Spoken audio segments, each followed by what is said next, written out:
Throughout history, and in every important modern society, there have been dynamic periods of change in which the ideals and perceptions of those who comprise the society have altered significantly. It is a characteristic that is primarily associated with European nations having experienced both the Renaissance and Enlightenment eras, which both drastically altered European thought and actions at a time in which they occurred. However, for as common of an occurrence as it had become in Europe, this type of period had, before the 1900s, yet to bestow its definite embrace upon the United States.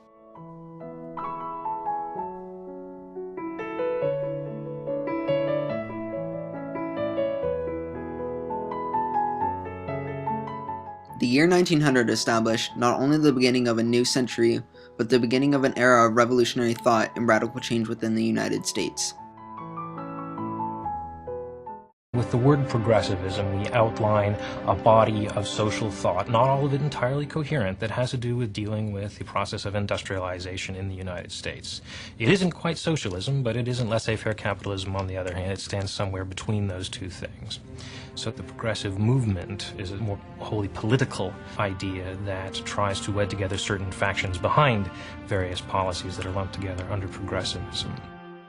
This progressive era signified a new period of tolerance, which gave birth to several influential movements and literature articulating critical commentary on the political and social landscape. During this time of progression, there was no work more significant than The Jungle by Upton Sinclair, whose observations on the meatpacking industry and the state of the American dream ignited a turning point in America and contributed to the creation of the Pure Food and Drug Act and the Meat Inspection Act, and eventually to the establishment of the US FDA. By the 1900s, American society had transitioned into a vastly different nation from the previous century. Industrialism had permeated throughout the country, resulting in a shift from an agrarian society to an urban society. Large corporations and trusts developed into prevalent economic forces. European immigrants of varying descents flocked rapidly to expanding industrial centers where they lived in overcrowded tenement slums and tirelessly competed for low wages. As the standard of life decreased, the corruption increased. Party bosses manipulated the political ignorance and desperation of these immigrants to further their own party machines. Life was not very nice for a large number of Americans, especially when we compare it to the ideal of a sort of egalitarian republic that we have in our minds. A lot of small-time family farmers went out of business, and people went off the farms and looked for new jobs in cities where they would get jobs as unskilled laborers in factories or on docks. There was a great deal of cyclical unemployment, and a lot of people could expect to be out of work for about 3 months of the year. And this is going on at the same time as, of course, Carnegie, Rockefeller, the great titans of industry are accumulating enormous fortunes. From this disarray emerged the contemporary American of the new era, idealists who sought to reform the lambasted democratic process. Thus, the Age of Reform or Progressive Era was born. These social activists and reformers embarked upon crusades ranging from reform in local government, to public education, to medicine, to finance, to insurance, to industry, and to railroads. Women's rights came to the forefront of the American conscience at this time. However, the majority of the success that resulted from the Progressive Era was due to the muckrackers, investigative journalists who exposed political and economic corruption and social hardships caused by the power of big business in the rapidly industrializing United States. You have the outgrowth of the old populist party and its underlying political movement to rein in monopolies and trusts. You have the social gospel movement, urban progressivism, focusing on the peculiar new problems of industrialism and urbanization and immigration and its implications for social cohesion, for social order. You have the sort of outgrowth of the Mugwump movement, this focus on building a new American state, as Stephen Skowronek has said, to bring enlightened expertise to bear on the problems of an unregulated economy. There is no muckracker in this time more prominent than Upton Sinclair. Sinclair was born in Baltimore, Maryland to Upton Beale Sinclair Sr. and Priscilla Hardin. His father was a liquor salesman who suffered from alcoholism and left Sinclair when he was a child. Although Sinclair's mother descended from a wealthy lineage, as Sinclair's maternal grandparents were wealthy, his family lived in extreme poverty. However, being that his grandparents lived so close to the family, Sinclair often crossed the boundary between the worlds of poverty and wealth, which gave him significant insight into how the rich and poor lived their lives in the late 19th century. Living in these two worlds affected Sinclair's perceptions and his works, especially his motivations for the jungle. Sinclair also claimed that it was among the reasons he became a socialist. Over his career, Sinclair wrote roughly 100 novels in which he documented and criticized the social and economic conditions of the early 20th century in both fiction and nonfiction.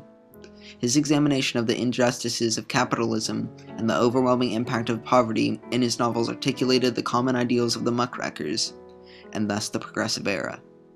The Muckrakers rose to prominence after Sinclair's greatest and most influential novel was published in 1906, The Jungle.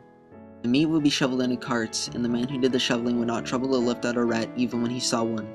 There were things that went into the sausage in comparison with which a poison rat was but a tidbit. There were the butt ends of smoked meat and the scraps of corned beef, and all the odds of the waste of the plants that would be dumped into the old barrels in the cellar and left there.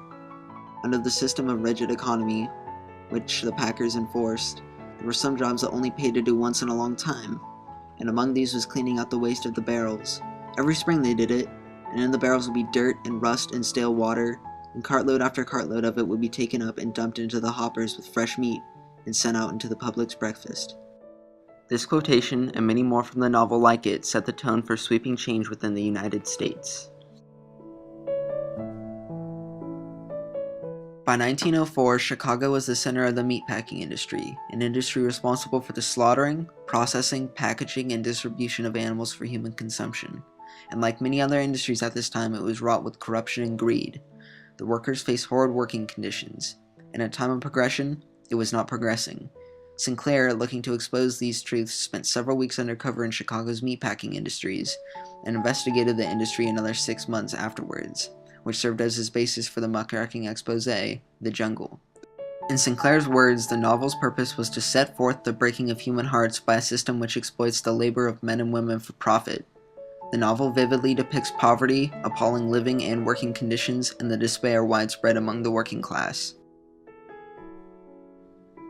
After its publication in 1906, Americans were deeply disturbed by the description of the unsanitary, revolting conditions in which the products citizens were eating were being produced, despite this not being the intention of Sinclair, such as accounts of workers falling into rendering takes and being ground, along with animal parts, into lard. As Sinclair later remarked, "I aimed at the public's heart, and by accident, I hit it in the stomach." The Jungle was so profound that it influenced public to pressure the government into regulating the industry. In a letter, Upton Sinclair also personally implored the president to investigate the meat industry, quote, "Find a man concerning whose intelligence and integrity you are absolutely sure. Send him up here, or let me meet him in Washington, and I'll tell him all that I saw, and how I saw it, and give him the names and addresses of the people that will enable him to see it." If I ask my students or people on the street, name to me the provisions of the First Amendment to the Constitution, they might talk about freedom of the press, freedom of religion, freedom of speech. The ones who are really sharp will remember the right to assemble peaceably. Nobody remembers, the right to petition your government. It's your government, and what it does is affecting your life. And so you need the ability as a citizen to try to affect what your government does to you or for you. We have a representative political system, we have members of Congress, we have presidents, and they respond to the demands that are placed on them. If demands aren't made, they aren't likely to meet those demands. That's a basic truth of the American system. After government investigators confirmed the book's facts, President Roosevelt threw his weight behind legislation to regulate the industry. 4 months after The Jungle was published, Congress passed the Meat Inspection Act, which established sanitary standards, and the Pure Food and Drug Act, which required accurate labeling of food and empowered federal inspectors to prosecute corrupt plant owners, and set up the Bureau of Chemistry, later to become the FDA. Although they were not perfect laws, they symbolized the beginning of a safer meat industry, and today the FDA is one of the largest government organizations in the world. The FDA regulates 25 cents out of every dollar every American spends. 25% of the economy is related to what is regulated and overseen by what the FDA does. To this day, The Jungle will be remembered as the turning point in an industry that was going backwards in a time of progression. Without it, you might want to think twice before eating that steak.